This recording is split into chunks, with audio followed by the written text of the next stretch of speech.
Hello all, வணக்கம். இந்த வீடியோல நம்ம ஒரு சென்டென்ஸ்ல எப்படி gerund ஆட் பண்ணனும், gerundனா என்ன, அது எங்கெல்லாம் யூஸ் பண்ணனும், எந்த பொசிஷன்ல வரும், இந்த மாதிரி தான் இந்த வீடியோல பார்க்க போறோம். சோ வீடியோக்குள்ள போலாம். சோ பேசிக்கா ஒரு சென்டென்ஸ்னா மெயினா என்னென்ன இருக்கணும் நம்ம பார்த்திருப்போம். ஒரு சப்ஜெக்ட் இருக்கணும், ஒரு verb இருக்கணும், and ஆப்ஜெக்ட் இருக்கலாம், அடிஷனலா நமக்கு என்ன வேணுமோ அந்தந்த கேட்டகரிஸ்லாம் நம்ம அந்த சென்டென்ஸ்க்குள்ள கொண்டு வரலாம். பட் மெயினா ஒரு சப்ஜெக்ட், ஒரு verb இருக்கலாம் அப்படினு சொல்லுவோம். இந்த சப்ஜெக்ட் அப்படின்றது எந்த ஃபார்மட்ல வரும்? ஒரு நவுனா இருக்கலாம், ப்ரோனவுனா இருக்கலாம். சில கேசஸ்ல மாடல் verb வந்து நமக்கு ஒரு சென்டென்ஸோட ஸ்டார்டிங்ல வரும். அது சப்ஜெக்டா இருக்கணும் அப்படிங்கிறது அவசியம் கிடையாது. ஸோ மெயினா கேசஸ்ல பார்த்தீங்கன்னா இந்த ரெண்டு வரும். இந்த கேஸ்ல நம்ம என்ன பண்ண போறோம் அப்படின்னா, இந்த gerund அப்படின்றதையும் நம்ம சப்ஜெக்டாவும் ரெப்ரசன்ட் பண்ணலாம். சென்டென்ஸோட வேற எங்க வேணாலும் நம்ம இந்த gerund அப்படின்றத ரெப்ரசன்ட் பண்ணலாம். ஸோ அந்த ரெப்ரசன்ட் பண்ணணும் அப்படின்னா ஃபர்ஸ்ட் இந்த gerundனா என்ன அப்படின்றது நமக்கு தெரியணும். ஸோ ஃபர்ஸ்ட் நம்ம gerundனா என்ன அப்படின்றத பார்த்துட்டு சென்டென்ஸ்ல அது எங்கே யூஸ் பண்ணணும், எப்படி யூஸ் பண்ணணும் அப்படின்றத பார்க்கலாம். இப்போ நம்ம வந்து ஒரு சில வேர்ட்ஸ் பார்க்கலாம். இப்போ இந்த swim அப்படின்னு இருக்கு, eatன்னு இருக்கு, drink and walk. ஸோ பேசிக்காக இந்த மாதிரி வேர்ட்ஸ் நம்ம என்ன சொல்லுவோம், swim அப்படின்றது ஒரு ஆக்ஷன், ரைட்? ஸோ இந்த மாதிரி swim அப்படின்றது ஒரு ஆக்ஷன், சாப்பிட்றது அப்படின்றது ஒரு ஆக்ஷன், ரைட்? ட்ரிங்க் அப்படின்றதும் ஒரு ஆக்ஷன், அதே மாதிரி வாக் அப்படின்றதும் ஒரு ஆக்ஷன். ஸோ இந்த மாதிரி ஆக்ஷனை ரெப்ரசன்ட் பண்ணக்கூடியது எல்லாமே நம்ம என்ன சொல்லுவோம், வேர்ப்ஸ்ன்னு சொல்லுவோம், ரைட்? ஸோ ஸ்விம் அப்படின்றது ஒரு வேர்ப், ஈட்ன்றது ஒரு வேர்ப், ட்ரிங்க்ன்றது ஒரு வேர்ப், வாக்ன்றது ஒரு வேர்ப். இப்போது இதுக்கும் என்ன சம்மந்தம்? இப்போ இந்த வேர்ப் கூட நம்ம ஐஎன்ஜி அப்படின்னு ஆட் பண்ணாதான் நமக்கு gerund அப்படின்றது ஒன்று வரும். ஸோ இப்போ ஸ்விம்மிங் ஸ்விம் அப்படின்னா ஸ்விம்மிங், ஈட் அப்படின்னா ஈட்டிங், ட்ரிங்க்னா ட்ரிங்கிங், and walkனா walking. ஸோ இந்த மாதிரி verb கூட நம்ம ing அப்படின்றது ஒன்று ஆட் பண்ணால் then that becomes your gerund. So இந்த இடத்துல நமக்கு இந்த ஸ்விம்மிங் அப்படின்றது தான் வரும். ஈட்டிங், ட்ரிங்கிங், வாக்கிங் இது மட்டும் இல்லை, வேறு என்ன verb கூட நம்ம ing ஃபார்மேட் யூஸ் பண்ணுறோமோ அந்த வேர்ட் வந்து நமக்கு என்னவா வரும், gerundா வரும். இப்போ நமக்கு gerundனா என்னன்னு தெரிஞ்சிடுச்சு. அப்போது இதுவும் ஒரு verb தானா அப்படின்னு கேட்டால் இந்த gerund என்னவா ஆகும் அப்படின்னா, இந்த verb கூட ing ஃபார்ம் ஆகி வரும்போது நமக்கு இது நவுனா ரெப்ரசன்ட் ஆகும். ஸோ verb இந்த ஸ்விம் அப்படின்றது ing ஃபார்மேட்டில் வரும்போது ஸ்விம்மிங் அப்படின்றது ஒரு ஆக்ஷன் வேர்ட் தானே, அது ஒரு கண்டினியூஸ் டென்ஸ் தானே. அப்போ நமக்கு எப்படி அது நவுனா வரும் அப்படின்னா, நம்ம யூஸ் பண்ணக்கூடிய gerund நவுன் ஃபார்மேட்டில் நம்ம யூஸ் பண்ணுவோம். இப்போ ஸ்விம்மிங் அப்படின்றத நம்ம ஒரு வேர்பாக யூஸ் பண்ணாமல் ஒரு நவுனாக யூஸ் பண்ணுவோம் gerund கேசஸில். இப்போ for example she is swimming அப்படின்னு ஒரு கேஸ் இருக்குது, ஒரு சென்டென்ஸ் இருக்குது. இப்போ இந்த கேஸில் பார்த்தீங்கன்னா she அப்படின்றது தான் சப்ஜெக்ட் and is swimming அப்படின்றது தான் நமக்கு verb. இந்த verb என்ன ஃபார்மேட்டில் இருக்குது, present continuous tense. Present tense represent பண்ணுறது இஸ், கண்டினியூஸ் ரெப்ரசன்ட் பண்ணுறது ஐஎன்ஜி. ஸோ இந்த ப்ரெசன்ட் கண்டினியூஸ் டென்ஸ் அப்படின்னு சொல்கிறது தான் நமக்கு இங்கே verb. பட் இந்த ஸ்விம்மிங் அப்படின்றத நம்ம ஒரு gerundா பார்க்கும்போது இந்த மாதிரி verb பிளேஸில் யூஸ் பண்ணாமல் அதை வந்து ஒரு நவுனாக ரெப்ரசன்ட் பண்ணுவோம். ஸோ நவுன்னா என்னது பேசிக்காக, name, place, animal, thing, feelings, இதெல்லாம். ஸோ இது எல்லாத்தையுமே வந்து ஒரு நேம் பண்ணுறது. ஸோ பேசிக்காக இது நம்ம என்ன சொல்லுவோம், ஒரு நேமிங் வேர்ட் அப்படின்னு சொல்லுவோம். ஸோ இந்த எல்லா இடத்துலையுமே நம்ம நவுனாக யூஸ் பண்ணுவோம் இல்லையா. ஸோ இந்த நவுனுக்கு பதிலாக நம்ம இந்த மாதிரி வேர்ட்ஸ் யூஸ் பண்ணால் அதுவும் நமக்கு அது நவுனாக ரெப்ரசன்ட் ஆகும். ஸோ gerund அப்படின்றது வேர்ப் பிளேஸஸில் யூஸ் பண்ணாமல் இந்த மாதிரி பிளேசஸில் நம்ம யூஸ் பண்ணுவோம். ஸோ அதுக்கான எக்ஸாம்பிள்ஸ்லாம் நம்ம என்ன அப்படிங்கிறத பார்க்கலாம். அது பார்க்கறதுக்கு முன்னாடி, எக்ஸாம்பிள்ஸ் பார்க்கறதுக்கு முன்னாடி வேறு இந்த மாதிரி கேசஸில் எங்கெங்கெல்லாம் யூஸ் பண்ண போகிறோம் gerund அப்படின்றத ஜஸ்ட் ஒரு அவுட்லைன் மாதிரி பார்த்துட்டு அதுக்கான எக்ஸாம்பிள் சென்டென்சஸ்லாம் என்னன்றதை பார்க்கலாம். ஸோ இங்கே நான் வந்து 4 பாயிண்ட் லிஸ்ட் பண்ணியிருக்கேன். இது என்னவா வரும், எங்கே யூஸ் பண்ணுவோம் பேசிக்காக அப்படின்னு பார்த்தோன்னா, ஃபர்ஸ்ட் வந்து ஆஸ் அ சப்ஜெக்டாக வரும். ஸோ நவுனை நம்ம எப்படி சப்ஜெக்டாக ரெப்ரசன்ட் பண்ணுறோமோ அந்த மாதிரி ஒரு சப்ஜெக்டாக ரெப்ரசன்ட் பண்ணுவோம். அதே மாதிரி ஆப்ஜெக்டாகவும் ரெப்ரசன்ட் பண்ணுவோம். சப்ஜெக்டாக எப்படி ரெப்ரசன்ட் பண்ணுறோமோ as a subject, as an object. அதுக்கப்புறம் ஒரு சில வேர்ப்ஸ்க்கு அப்புறம் யூஸ் பண்ணுவோம். ஆஃப்டர் சர்டைன் வேர்ப்ஸ், அப்படி இல்லைன்னா ஆஃப்டர் ப்ரெப்பசிஷன்ஸ்.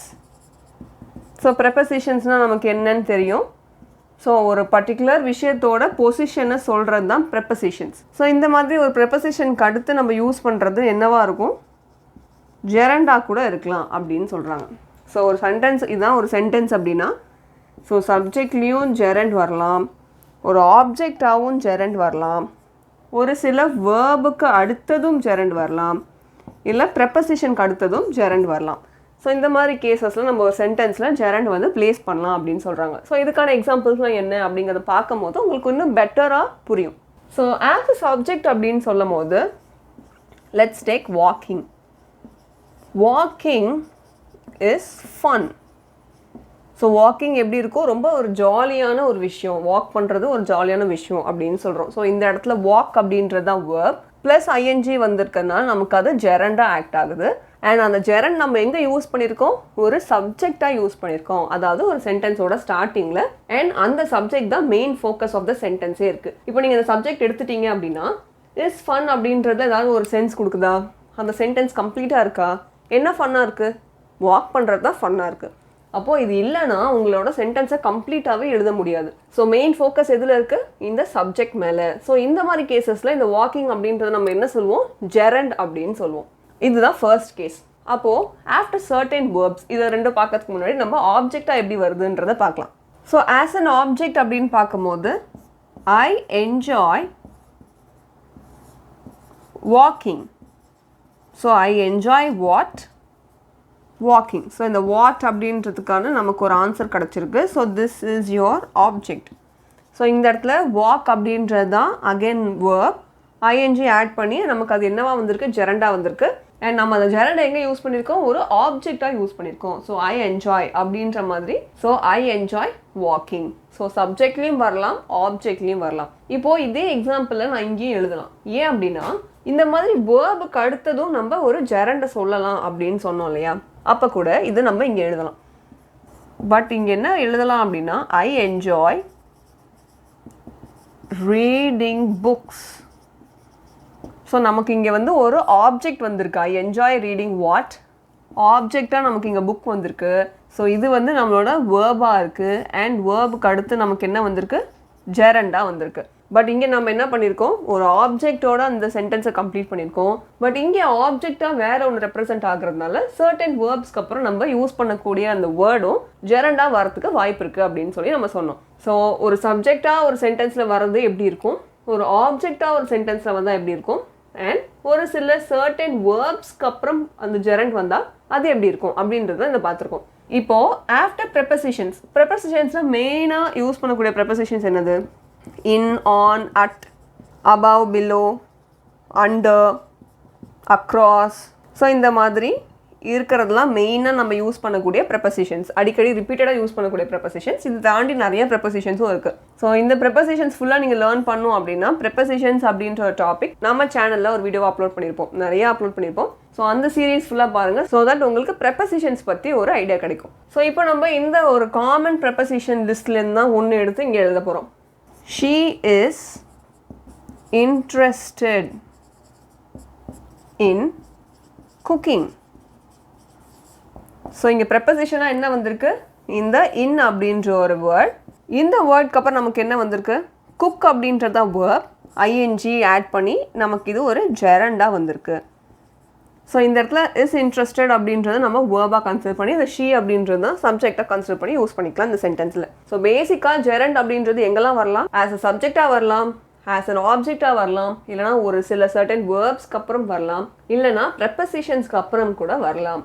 ஸோ இந்த மாதிரி தான் நம்ம ஜெரண்ட் அப்படின்றத ஒரு சென்டென்ஸில் வந்து ஃப்ரேம் பண்ணோம். ஸோ பேசிக்காக நமக்கு இப்போ ஒரு ஜெரண்ட்னா என்ன அப்படின்றது ஐடியா கிடச்சிருக்கும். அண்ட் அது எங்கெல்லாம் யூஸ் பண்ணணும், எப்படி யூஸ் பண்ணணும் அப்படின்றதோட ஐடியா கிடச்சிருக்கும். ஸோ நம்ம பேசிக்காக வேர்ப் கூட ஐஎன்ஜி ஆட் பண்ணும்போது கிடைக்கக்கூடிய வேர்டை தான் நம்ம ஜெரண்ட் அப்படின்னு சொல்லுவோம். அது பார்க்க வந்து ஒரு வேர்ப் மாதிரி இருந்தாலும் நவுனோட ஃபங்க்ஷனாலிட்டிஸ் தான் ஏன்னா ஜெரண்ட்க்கும் இருக்கும் அப்படின்ற மாதிரி நம்ம சொன்னோம். ஸோ நவுனோட ஃபங்க்ஷனாலிட்டி அப்படின்னு சொல்லும் போது ஒரு சப்ஜெக்டாக அது ரெப்ரசென்ட் பண்ணலாம், ஒரு ஆப்ஜெக்டாக ரெப்ரசென்ட் பண்ணலாம், ஒரு வேர்ப்க்கு அப்புறம் ரெப்ரசென்ட் பண்ணலாம், இல்லைனா ப்ரெப்போசிஷனுக்கு அப்புறம் ரெப்ரசென்ட் பண்ணலாம். ஸோ அதோட பேசிக்காக அது வந்து எப்படி நம்ம ட்ரீட் பண்ணுவோம் அப்படின்னா ஒரு நவுன் எப்படி ட்ரீட் பண்ணுவோமோ அதே மாதிரி தான் ஜெரண்டையும் நம்ம ட்ரீட் பண்ணுவோம் அப்படின்னு சொல்லியிருந்தோம். அண்ட் அதுக்கான டிஃப்ரென்ஸும் நான் சொல்லியிருந்தேன். ஸோ இப்போ வந்து வேர்பாக இருக்கணும் அப்படின்னா அது எப்படி இருக்கும், பட் அது ஜெரண்டாக இருக்குமோ அது எப்படி பிஹேவ் ஆகும் அப்படின்ற மாதிரி டிஃப்ரென்ஸ்லாம் நம்ம பார்த்துருப்போம். ஸோ நெக்ஸ்ட் பார்ட் 2ல நம்ம என்ன பார்க்கலாம் அப்படின்னா இன்னுமே அடிஷ்னல் சென்டென்சஸ் வந்து எப்படி ஜெரண்ட் வச்சு யூஸ் பண்ணும் அப்படின்ற மாதிரி பார்க்கலாம். So basic level, advance level அந்த மாதிரி எல்லாமே ஒரு காம்பினேஷன் ஆஃப் டிஃப்ரெண்ட் சென்டென்சஸ் வந்து நம்ம ஜெரண்ட் வச்சு எப்படி எழுதணும், எப்படி ஃப்ரேம் பண்ணணும்,